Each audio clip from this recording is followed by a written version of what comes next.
جیسا کہ آپ سب بھائیوں کو پتہ ہے کہ الحمدللہ ہمارا پہلا سپارہ مکمل ہو گیا ہے. تو آج ہم اپنے دوسرے سپارے کا آغاز کریں اور ہمارے دوسرے سپارے کے آغاز کے لیے حافظ ندیم صاحب اور پاکستان سے بالخصوص اظہر بھائی صاحب تشریف لائیں. نال ہی بات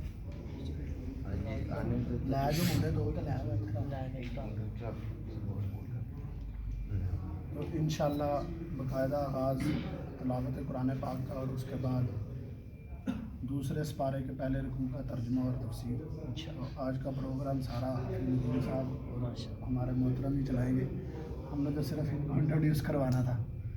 بسم اللہ الرحمن الرحیم.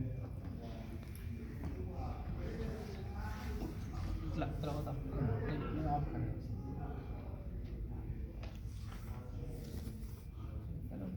جی پہلا جو بزرگ نہیں ہیں وہ آگے آ سکتے ہیں، جو بزرگ ہیں وہ پیچھے بیٹھے رہیں. بزرگ ہیں مائک یہاں پہ پڑا ہوا ہے وہاں پر.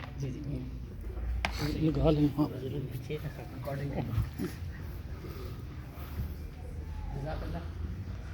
اعوذ باللہ من الشیطان الرجیم. بسم اللہ الرحمن الرحیم.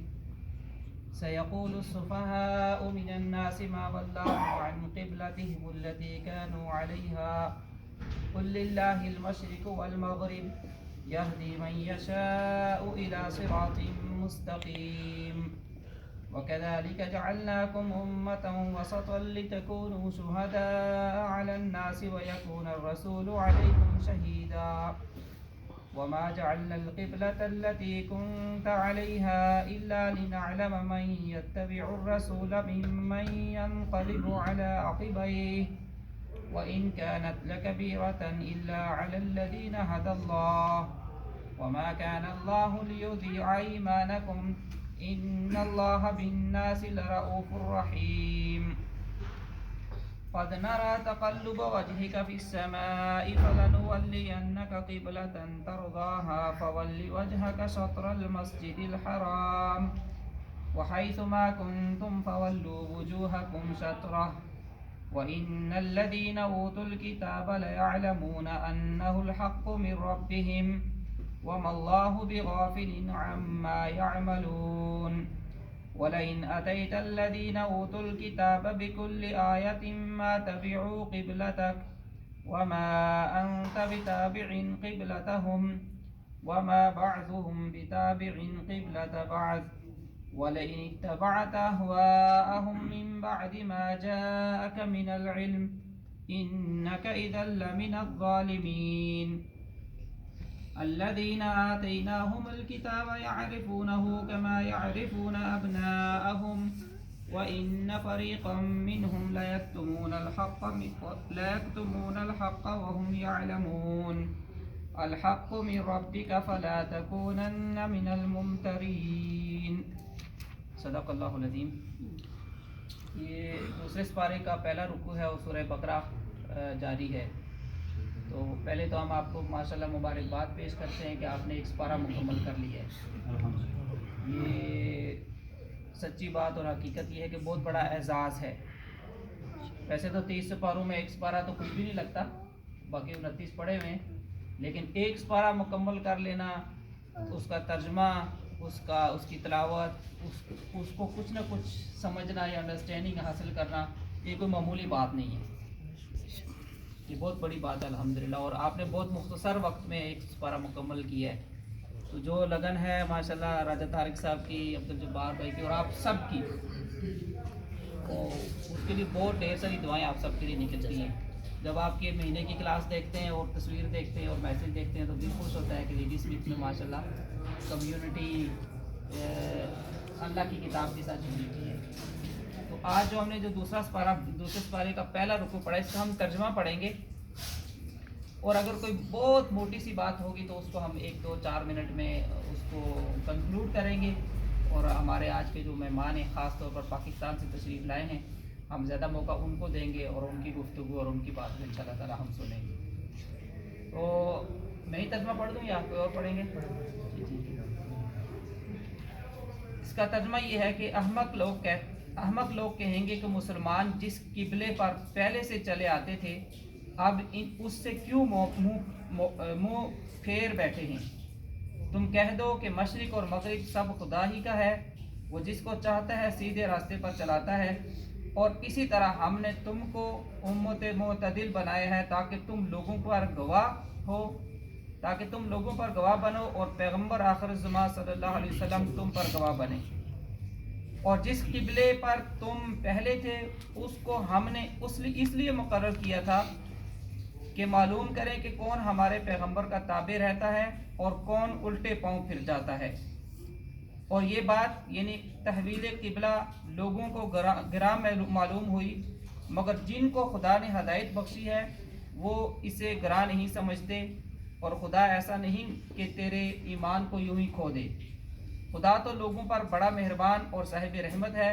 اے محمد صلی اللہ علیہ وسلم، ہم تمہارا آسمان کی طرف منہ پھیر کر دیکھ رہے تھے، سو ہم تم کو اسی قبلے کی طرف جس کو تم پسند کرتے ہو منہ کرنے کا حکم دیں گے، تو اپنا منہ مسجد حرام یعنی خانہ کعبہ کی طرف پھیر لو، اور تم لوگ جہاں ہوا کرو نماز پڑھتے وقت اسی مسجد کی طرف منہ کر لیا کرو۔ اور جن لوگوں کو کتاب دی گئی وہ خوب جانتے ہیں کہ نیا قبلہ ان کے پروردگار کی طرف سے حق ہے، اور جو کام یہ لوگ کرتے ہیں خدا ان سے بے خبر نہیں۔ اور اگر تم ان اہل کتاب کے پاس تمام نشانیاں بھی لے کر آؤ تو بھی یہ تمہارے قبلے کی پیروی نہ کریں، اور تم بھی ان کے قبلے کی پیروی کرنے والے نہیں ہو، اور ان میں سے بھی بعض کے قبلے کے پیرو ہیں۔ اور اگر تم باوجود اس کے کہ تمہارے پاس دانش یعنی وہی خدا آ چکی ہے ان کی خواہشوں کے پیچھے چلو گے تو ظالموں میں داخل ہو جاؤ گے۔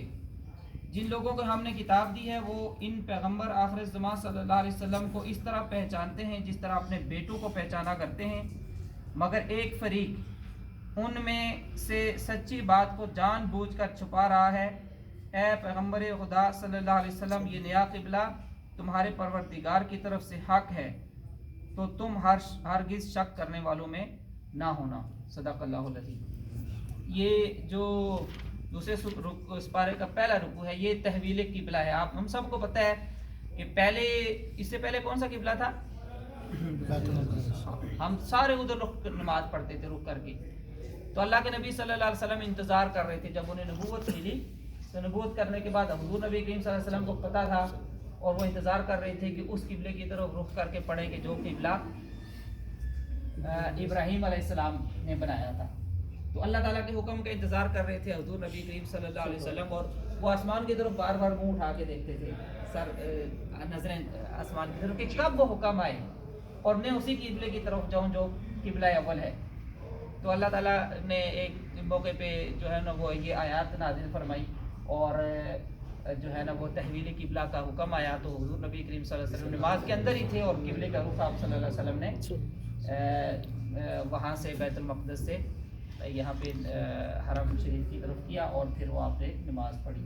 تو یہ اصل میں یہ آیات ہیں۔ تو ان میں جو دو باتیں خاص طور پر ہمیں یاد رکھنی چاہیے، ایک یہ بات کہی گئی کہ کل للہ المشرق والمغرب، یہ مشرق اور مغرب جو بھی ہے نا یہ سب اللہ کا ہے۔ بعض بات کہتے ہیں کہ تم تو کچھ لوگ یعنی آج کے زمانے میں یہ کہہ سکتے ہیں، خاص طور پر وہ لوگ جن کو ہم کہتے ہیں نا کہ یہ لوگ جو بتوں کی پوجا کرتے ہیں، تو بعض بات لوگ یہ کہتے ہیں کہ بھائی ہم تو بتوں کی پوجا کرتے ہو تو تم اس کالے گھر کی طرف رخ کر کے کیوں نماز پڑھتے ہو، ہے نا؟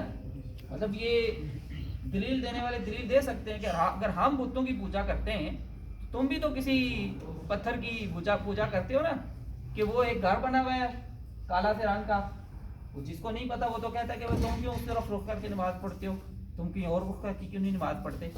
تو اللہ تعالیٰ نے یہ کہا ہے کہ پہلی بات یہ کہ کل للہ المشرق والمغرب، مشرق اور مغرب سارے اللہ کے۔ تو ایک سمت میں رخ کر کے نماز پڑھنے کا مطلب یہ نہیں ہے کہ ہم اس قبلے کی نماز پڑھتے ہیں یا اس کو ہم سجدہ کرتے ہیں، اس کو تو نہیں سجدہ کرتے نا ہم خانہ کعبہ کو، ہم کس کے آگے سجدہ کرتے ہیں؟ اللہ کے۔ اور ہم حکم کس کے حکم کی تعمیل کرتے ہیں؟